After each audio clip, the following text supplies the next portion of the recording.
Hey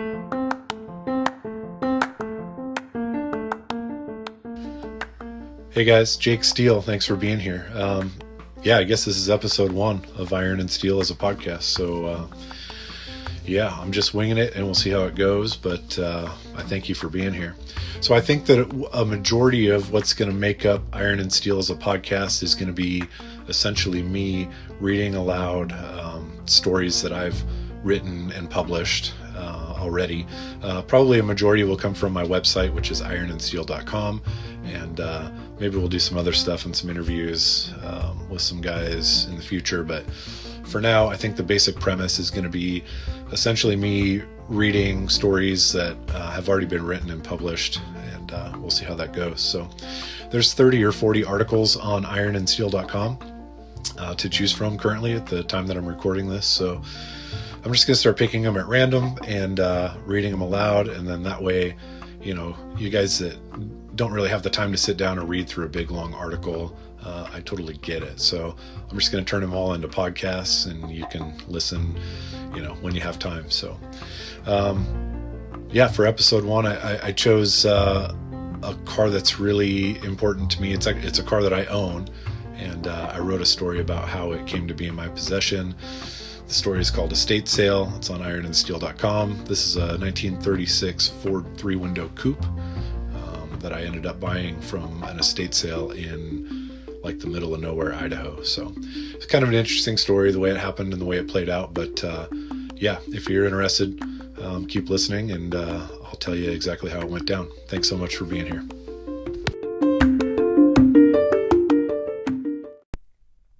Okay, here we go. So I get a message from a friend of mine named Todd.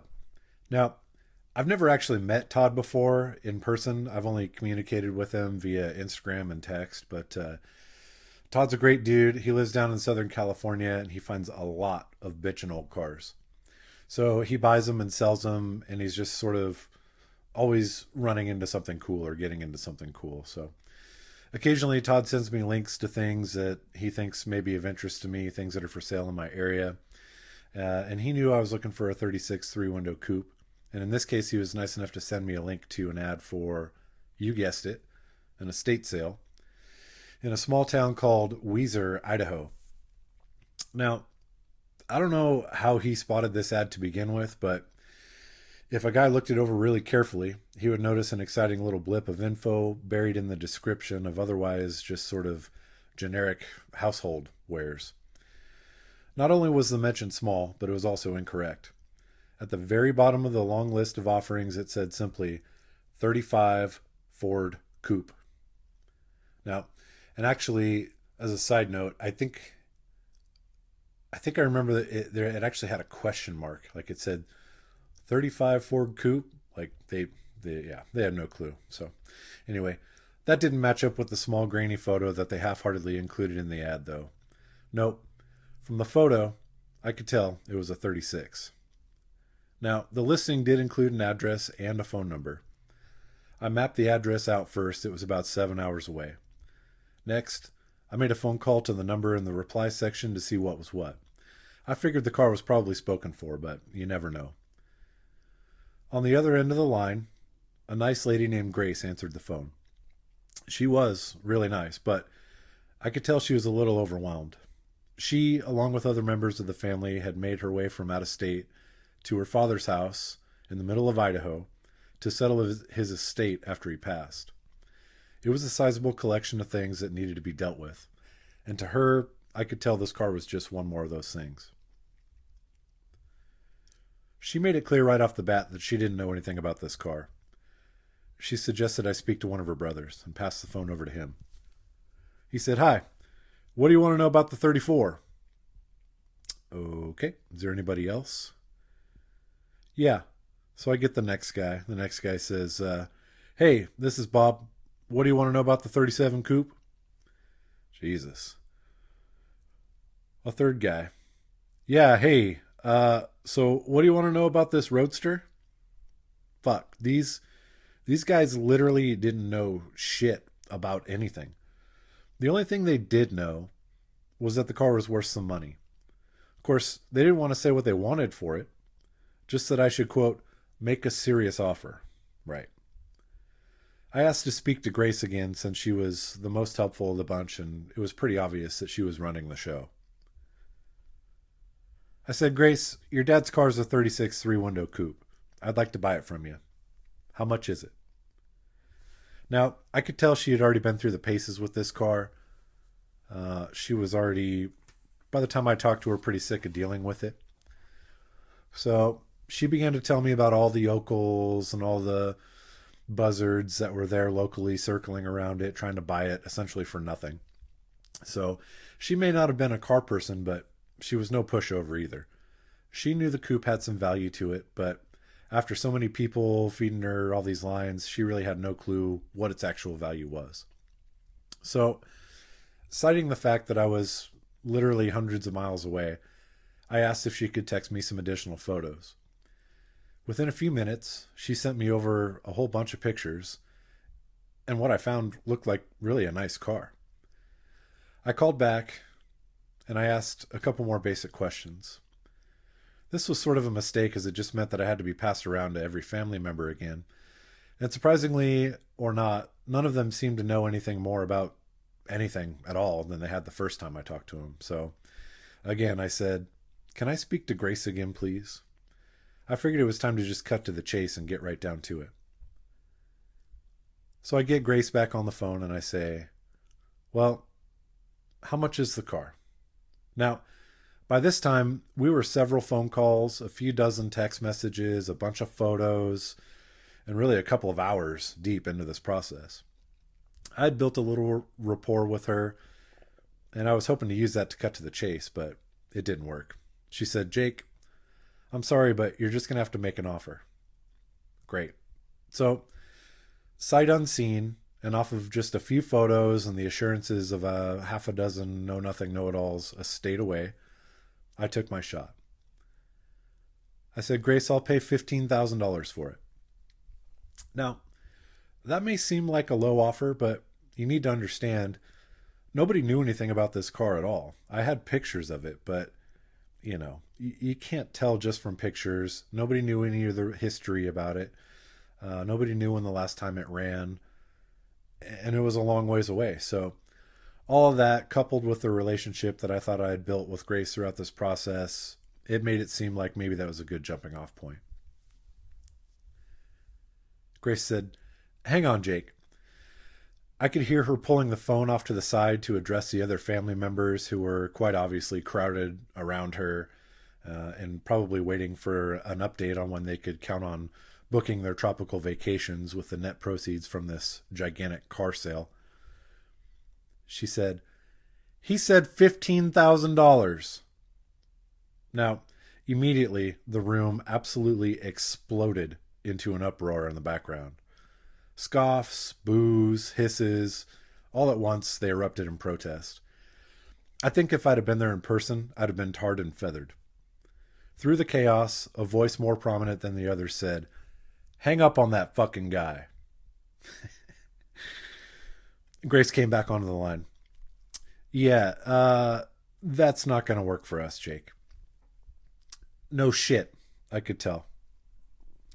No problem, though. It was my turn. I said to Grace, well, I've made you guys an offer.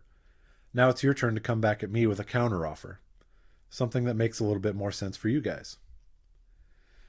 There was a pause on the other end of the phone. I think maybe she thought someone was just going to spout off the magic number, and that was going to be that. It was pretty clear she didn't want to get locked into some sort of back and forth negotiation. She said kind of abruptly, I'll call you right back, Jake. She hung up the phone. Now, the frustration in her voice did have me slightly worried, but, at the same time, I was getting frustrated too. I thought, just tell me what you want for the car. If I can pay it, I will. If I can't, I won't. It's really that simple. But on the other hand, I know how hectic and complicated it can be when you're trying to settle an estate.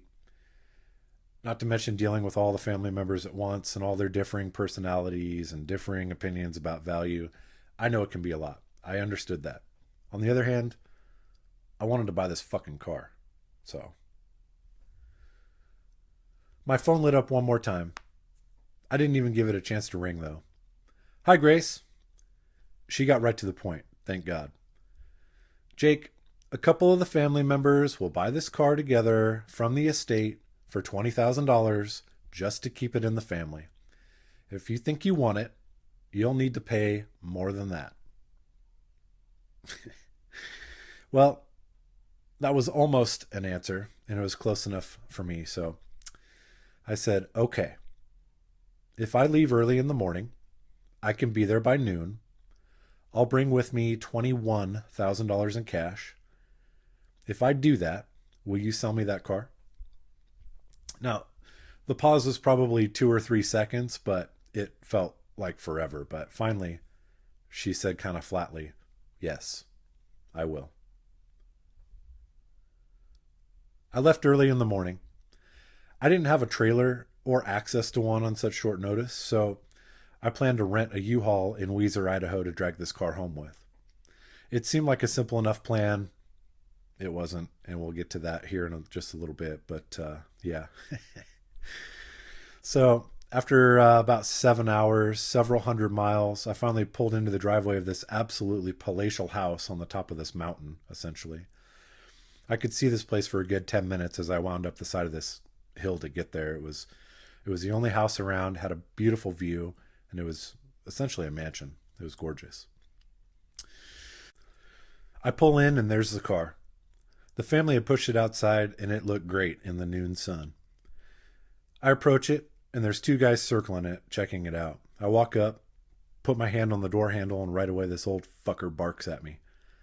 He says, "There's some asshole coming from Portland. He's got first shot, I guess. But I'm next in line." I could tell this guy took one look at me and my tattoos and decided on the spot that I was just a fucking worthless puke. My favorite kind of guy. I deal with him all the time. I just smirked at him and opened the door. I wanted to see the A-pillars and the floors and check out the rockers for rust and all that stuff. Well, I no sooner squat down to have a look and this guy comes at me again. He says, "Look, there's no need to look it over. I am buying this thing if that other fucking prick doesn't." I stood up, took a step toward him and said, "I'm the prick, and I'm buying this fucking car. Hit the road." Now, I don't think I've ever seen anybody turn that particular shade of red, but this dude was not a happy person. I think he thought about cussing me out for a minute, or maybe worse, but he decided against it and stormed off.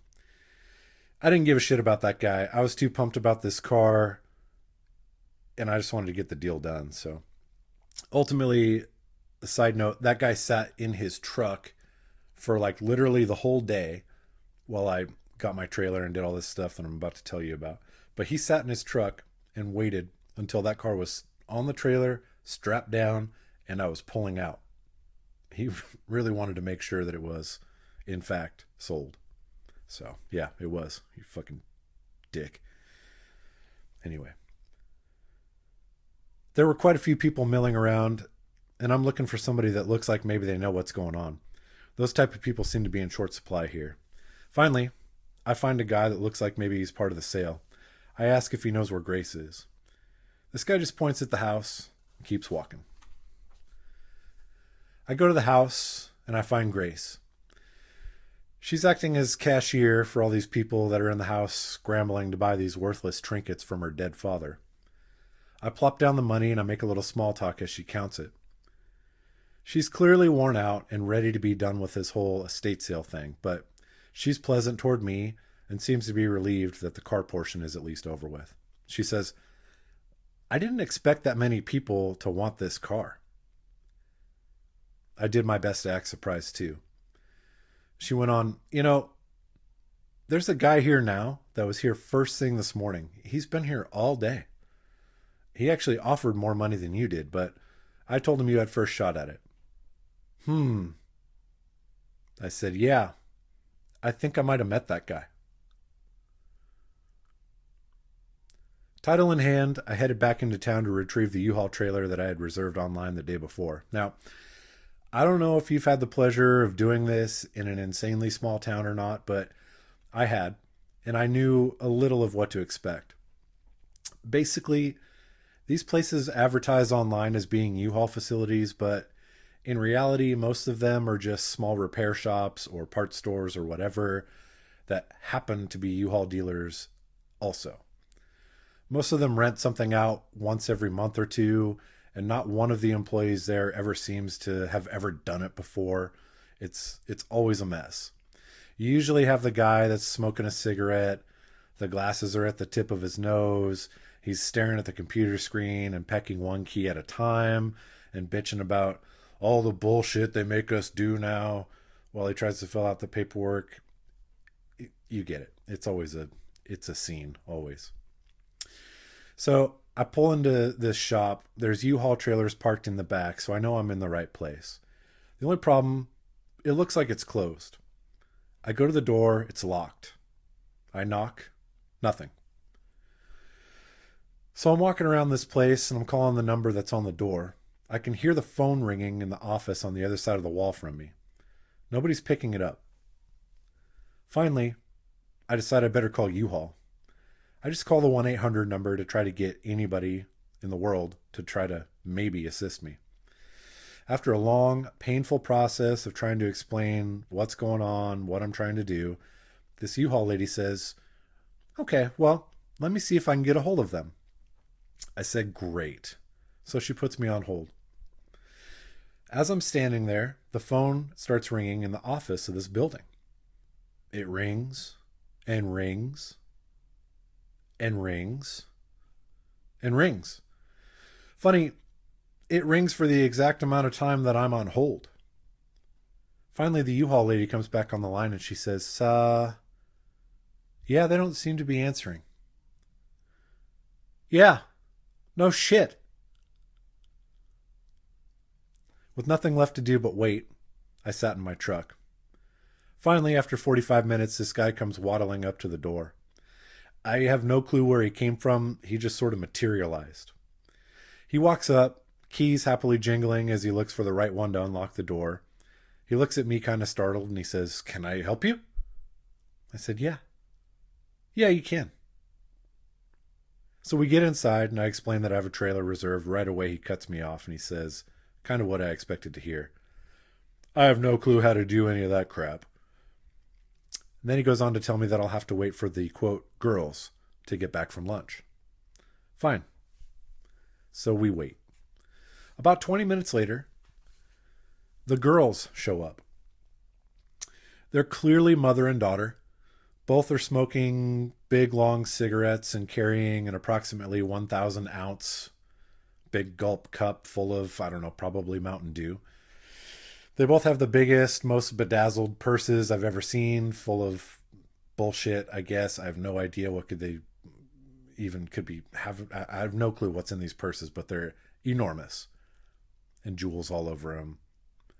Anyway, one of them's carrying a small dog. It's strange, but fine. I said, all right.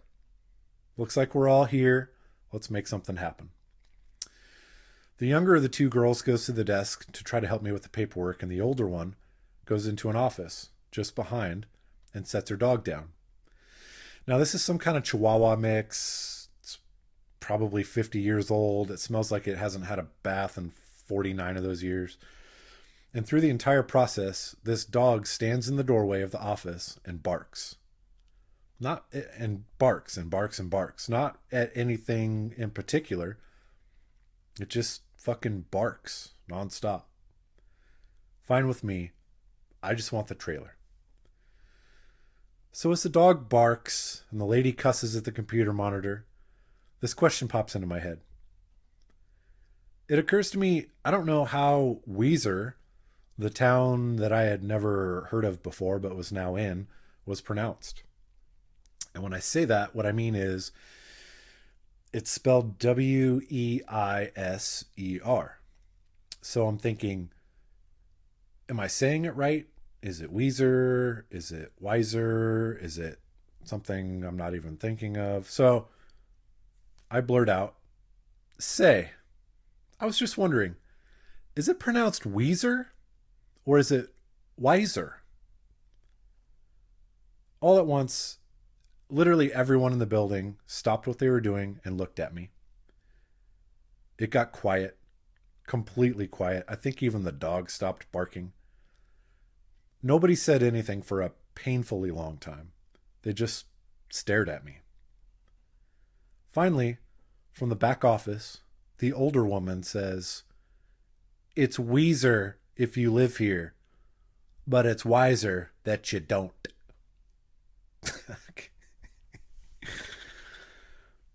Yeah. Comedic gold.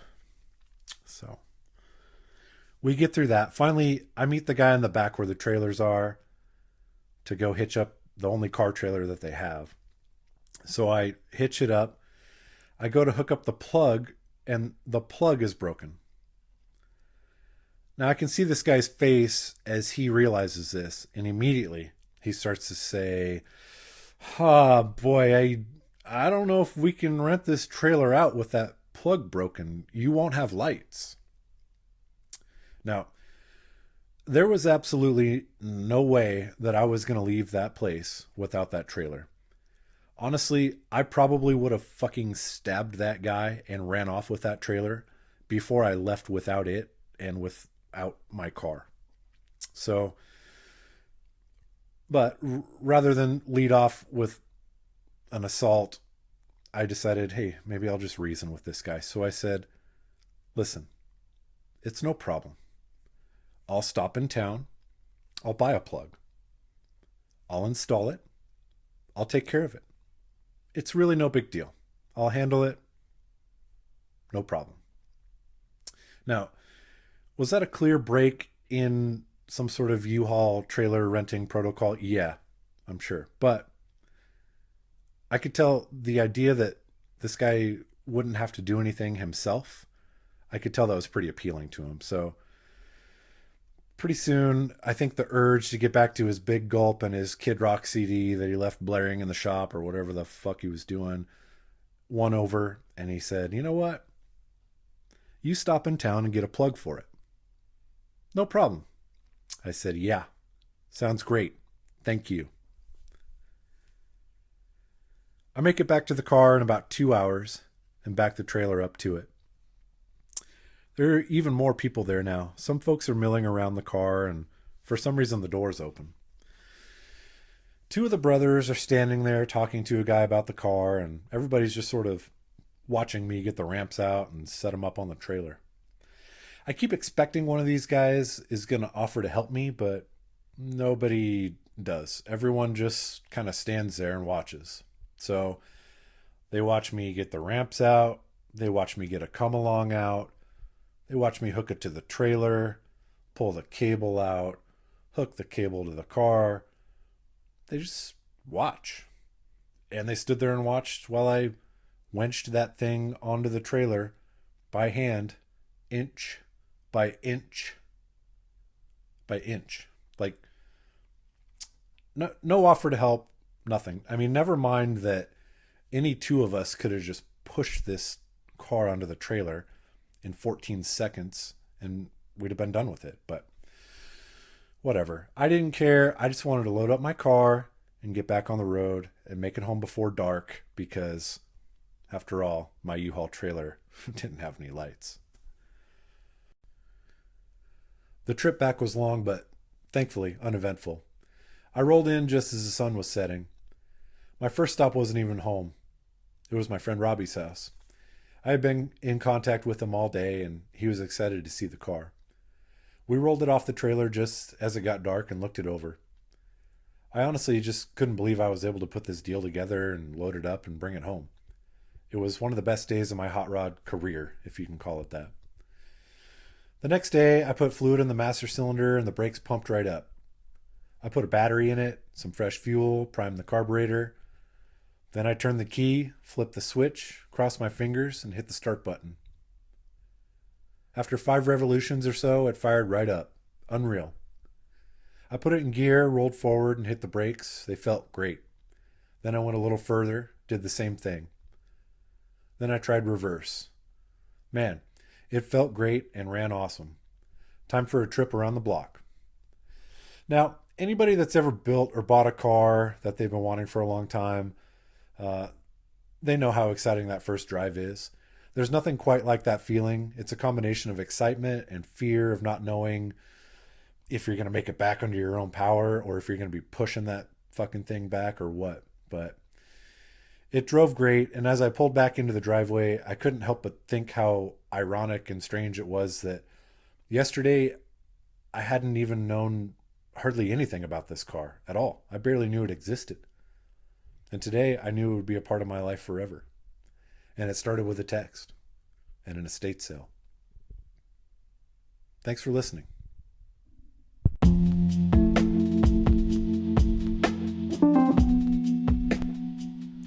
Okay, there it was. Estate sale, episode 1. So, again, all of these articles that I'm going to be reading off of my website, they're all available with photos, obviously, if you want to check them out there. There's a lot of cool photos associated with this article. It shows that car, where I found it, and at the very end of the article, too, it actually shows what the car looks like now, which is pretty drastically different than when I got it. Yeah, so you may want to check that out. ironandsteel.com. Again, thanks for listening. I do appreciate it. And yeah, I'll do another one here, and please give it a listen too. Thanks again. We'll see you soon.